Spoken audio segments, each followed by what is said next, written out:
The rights activists say scores of Bahraini children still remain in Bahraini jails. Bahraini activists say the Al Khalifa regime keeps Bahraini children in adult prisons. The activists have also called for an end to the torture of children in regime prisons. Scores have been killed and thousands more arrested in recent months as part of the Saudi-backed crackdown on anti-regime protests in Bahrain. A report last month found the regime guilty of using excessive force and torture against protesters. And right now we have breaking news coming in from Syria. Let's take a look at that. State TV telling us that 2 bombs have hit security service bases in Damascus. The latest news coming in from Damascus, we're hearing of 2 bomb explosions. No news yet on who has caused those explosions. Syria saying that terrorists have attacked security facilities in Damascus. Of course, we'll have to wait yet for more information about possible casualties from that attack. Of course, we'll give you all the details as we get them. Meanwhile, Asma Darwish is a Bahraini activist joining us now on the line from Manama in Bahrain to share her comments with us about the situation there.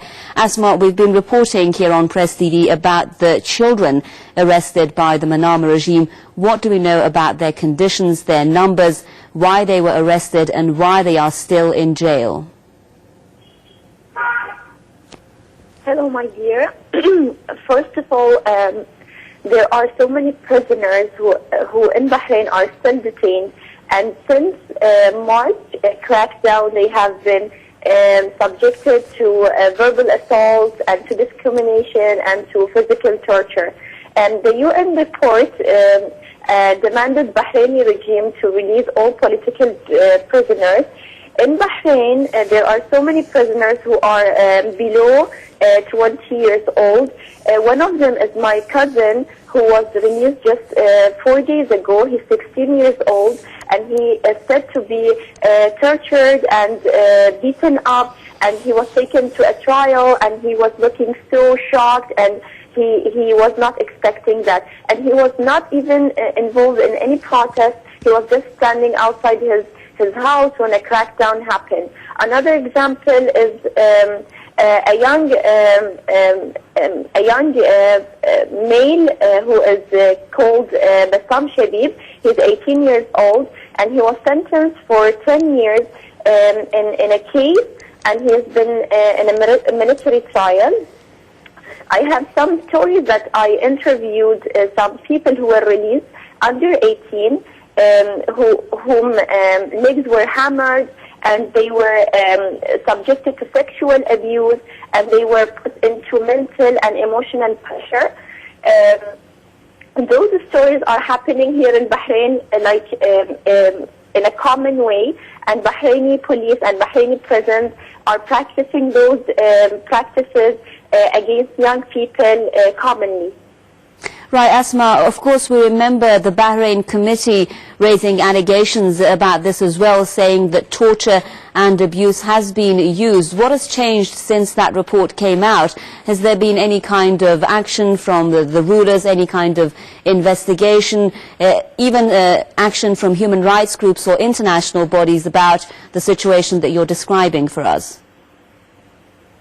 Actually, the human rights organizations are working very hard to put an end for those practices, but there is no single indication from the regime that they are trying to investigate what happened, because I believe those torture were systematic. They were happening by an order from the regime itself. One example is Zainab al-Khawaja example. It said that she has been tortured as well. Like so many other stories that they did not get enough media attention to appear on media. What's happening is that young people in Bahrain, and so many of them are university students or school students, they have been arrested inside the campus and they were investigated with, and I was one of those students who went through an investigation inside the campus, and then I was expelled for my pro-democracy activities. And those students are to study, and they are to create the future of Bahrain. If we put them under pressure, mental pressure and physical pressure, what is the future of Bahrain? Bahrain that we would be expecting, you know. So many young people, after being arrested and they were released, they just left Bahrain because they no longer have a future here in Bahrain. The regime has not dealt fairly with those young people, and they have treated them, as you said, like adults, and they were kept in adult prisons, and they were they have been taken to military trials. Okay, thank you very much. Asma Darwish, Bahraini activist, joining us there on the line from the Bahraini capital, Manama, with her comments. Moving on with the news, Britain is reportedly considering launching a direct military air offensive against Somalia. Senior Foreign Office sources have said top officials are mulling over conducting air raids, allegedly to support African Union troops stationed in the country.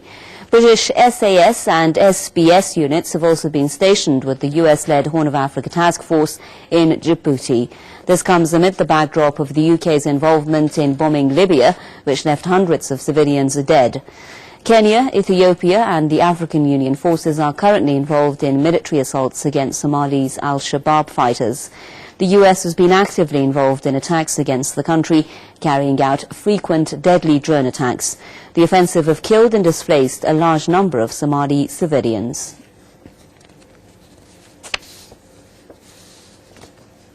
Rodney Shakespeare is a political analyst joining us now on the line from London to share more information with us about this.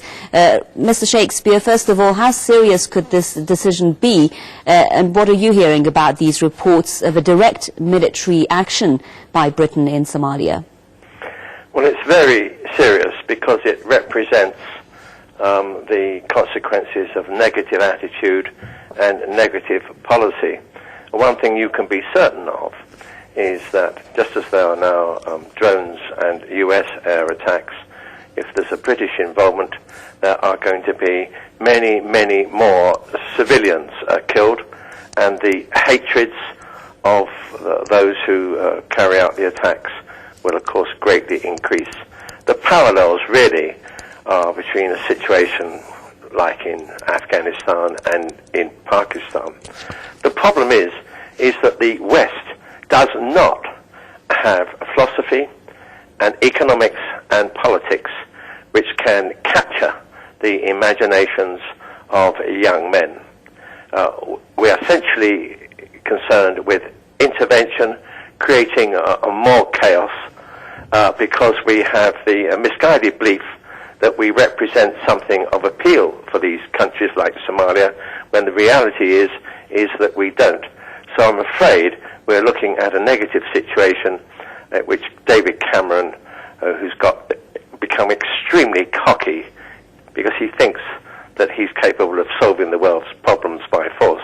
Well, David Cameron has said, Mr. Shakespeare, if I may, he's been saying that the interests of the British population and the British nation is at stake here, and that is why Britain may decide to do this. What are the interests, do you think, that he's talking about when it comes to the situation in Somalia that would necessitate any kind of military intervention in the situation there? Well, they always use the word interest, but when you actually look at it, it usually gets down to an imperialist excuse for trying to exercise control over people who should be encouraged to have independence.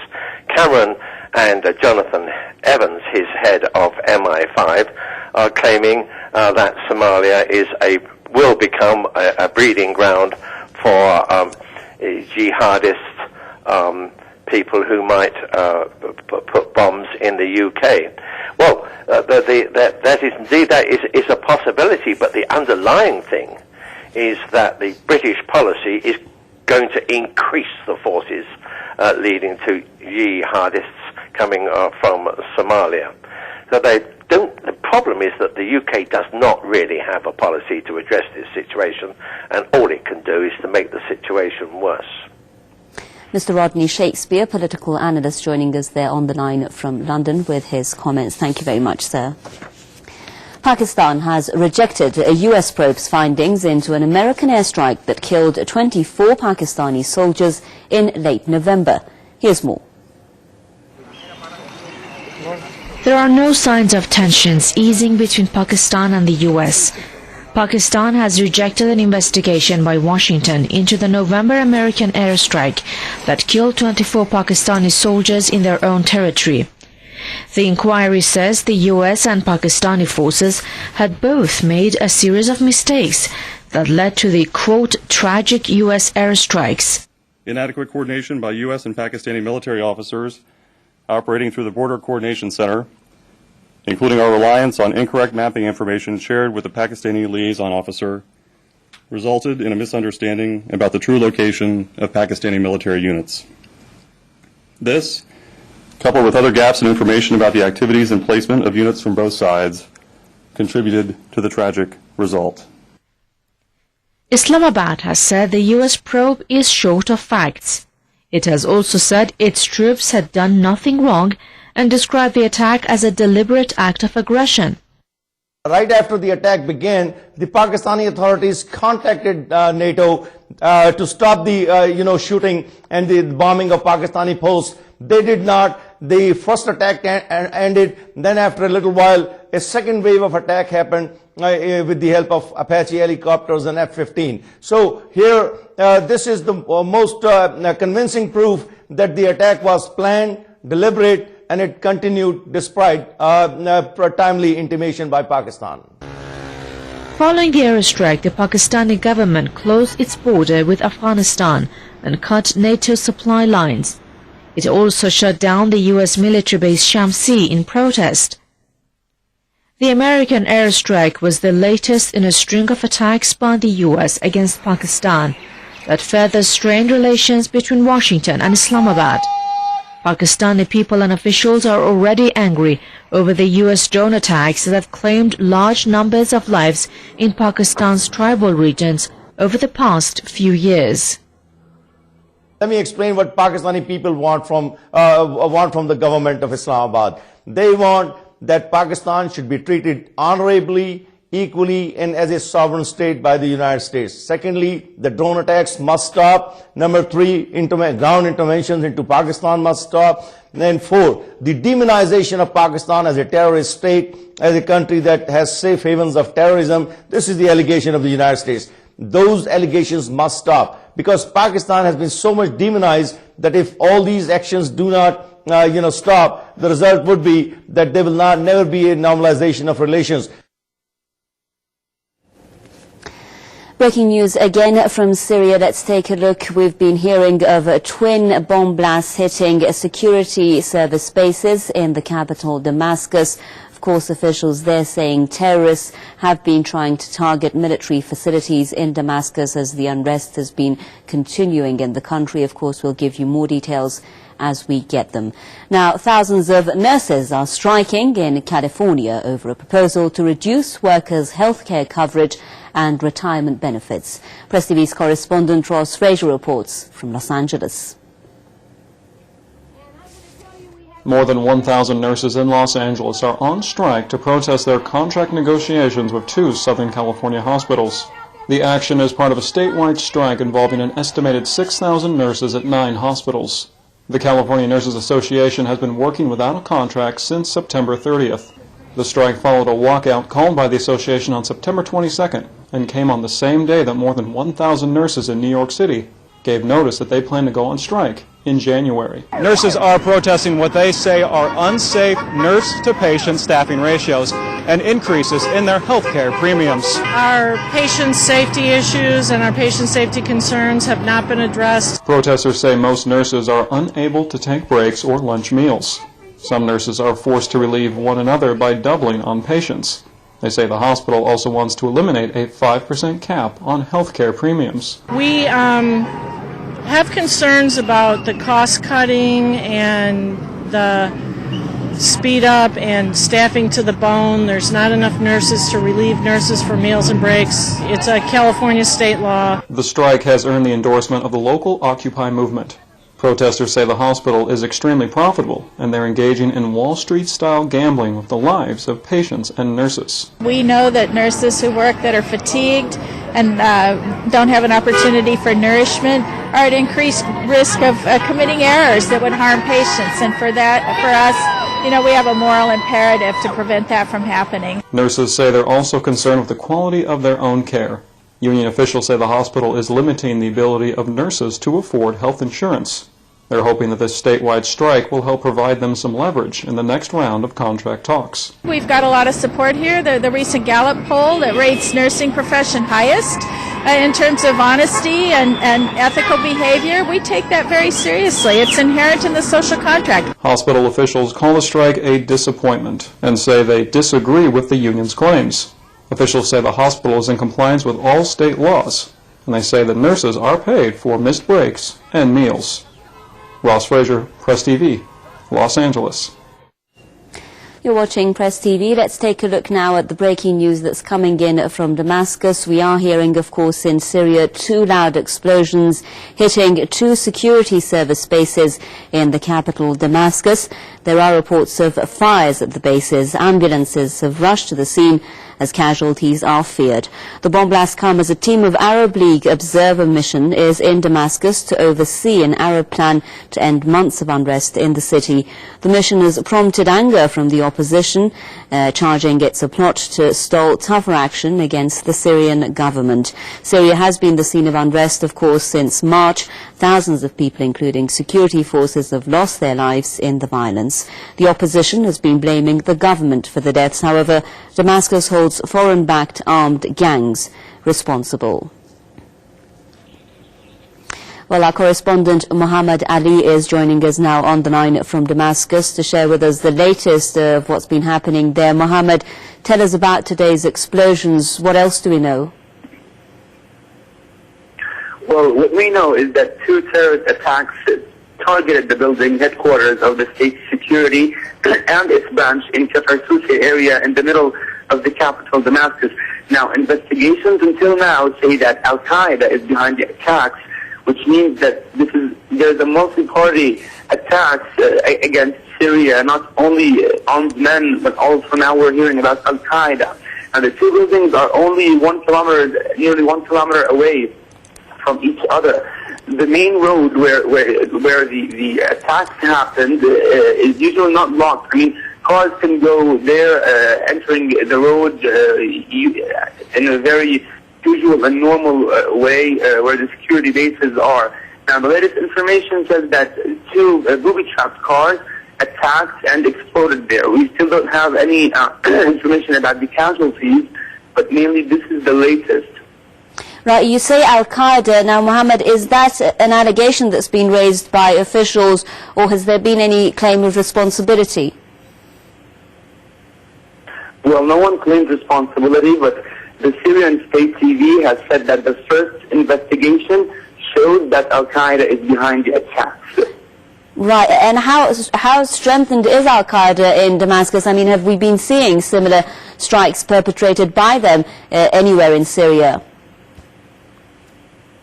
No, up till now, what we know is that the armed groups who are targeting and killing security and army men, mainly in Homs city, say and claim that they are the so-called Free Syrian Army. This is what they named themselves. But now this is the first time that we hear that Al-Qaeda itself is behind the attacks. Okay, Muhammad Ali, our correspondent, joining us there on the line from Damascus with the latest news from the twin bomb blasts that we're hearing have hit security service bases in the capital, Damascus. Of course, we'll give you more details from that breaking news as we get them throughout the day. Now, US police have used pepper spray against Occupy Albany protesters who had returned to their campsite following a forceful eviction on Thursday.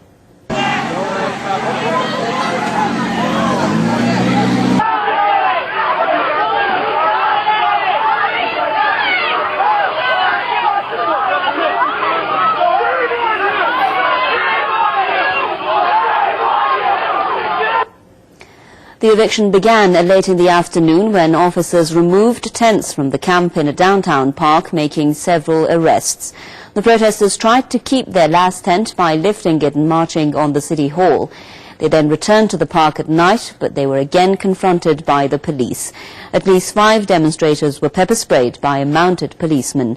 One of them has been taken to hospital while he was choking on the ground. This comes as police have stepped up their crackdown on the protests against social and political injustices across the U.S., clearing most of the anti-Wall Street encampments.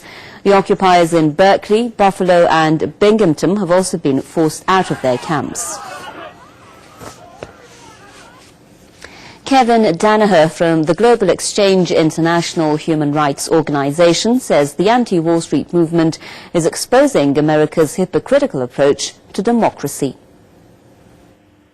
Yeah, well, we've got a very interesting contradiction going on here in America. What's being exposed to the world is that not only do we invade foreign countries to get their oil, but we're willing to brutalize our own citizens and take away their rights, and as you say, in a sense, make a mockery of the basic principles that this country was founded on. The core principle that our political system was founded on is that government is a derivative institution. It's secondary. It derives its authority from the informed consent of the people. What's good about the Occupy movement is that it has reframed American politics from a left-right orientation to an up and down orientation. It has brought class analysis back into the popular mind in the mainstream media. They can't ignore it. In other news, Iran's Navy is about to stage large-scale military drills in the coming days. The drills have been scheduled for Saturday and will last for 10 days. They'll be conducted in Iran's southern waters and in the north of the Indian Ocean. The objectives of the maneuvers include expansion of the presence of Iranian forces in international seas and preparing the force to fight against piracy and terrorism. Iranian President Mahmoud Ahmadinejad has arrived in Armenia on an official visit. The president is accompanied by a delegation of top officials, including Foreign Minister Ali Akbar Salehi. The trip is being made at the invitation of the Armenian president. The two sides are scheduled to hold talks on a number of issues. Oil exports from Iran to Armenia and the construction of railroads between the two neighbors will be high on the agenda. The trade volume has been on the rise between Tehran and Yerevan. It currently stands at $300 million. Turkey's ambassador leaves Paris amid rising diplomatic tensions with France over the 1915 massacre of Armenians by Ottoman troops. Ankara has already frozen military and diplomatic ties with Paris over the issue. This after the French Parliament approved a draft law making the denial of the alleged massacre as genocide a criminal offence. Turkish Prime Minister has called the move politicised. Recep Tayyip Erdogan said it will inflict irreparable damage on relations between the two NATO allies. Just after France made the denial of the Armenian genocide a punishable crime, Turkey called back its ambassador from Paris, exactly as Prime Minister Recep Tayyip Erdogan had warned. The vote on the law was preceded by one-on-one talks earlier in the week between the French Foreign Minister and members of the Turkish Parliament. But as the French National Assembly voted in favour of the law, it was clear the Turkish delegation had failed to convince France. However, there was some serious opposition to such a bill, particularly from the ruling party itself. This step is totally unconstitutional, as a law is not supposed to give the legal boundaries of a fact. It is the judiciary's job. We are violating the independence of the judiciary. If needed, the Constitutional Council may be asked to deliver its point of view, and it will become a priority question in that case. But the government overlooked all criticism. Of course the government is against Mr. Tardy. I don't think the National Assembly can leave it to the judiciary to decide if such a law is applicable or not. There are times when we have to be responsible, and this is such a moment. There have been fears that scientific research could be affected by the law, but the MP who put forward the bill denies such claims. This law specifies that university and scientific research will not face criminal charges. I share the concerns regarding the protection of historians. Earlier during the day, supporters of the Turkish cause demonstrated near the French Parliament. These scenes surprised many lawmakers. The law will not come into effect anytime soon, and that is because first the French Senate has to vote on the law, and then the President has to accept it, and then finally it has to be published in the Official Journal of Laws. And for the time being, the French National Assembly and the Senate are both closed for the end of the year holidays. Turkish entrepreneurs have warned economic ties worth 12 billion euros between Paris and Ankara could suffer, and Turkey has warned it will dig up long-closed chapters of French colonialism in Africa. How far both sides will go over this debate remains to be seen. Mr. Proy, Press TV, Paris. And that brings us to an end of this edition of the news. Do stay tuned. In a couple of minutes, it's a brief look at the hour's top stories.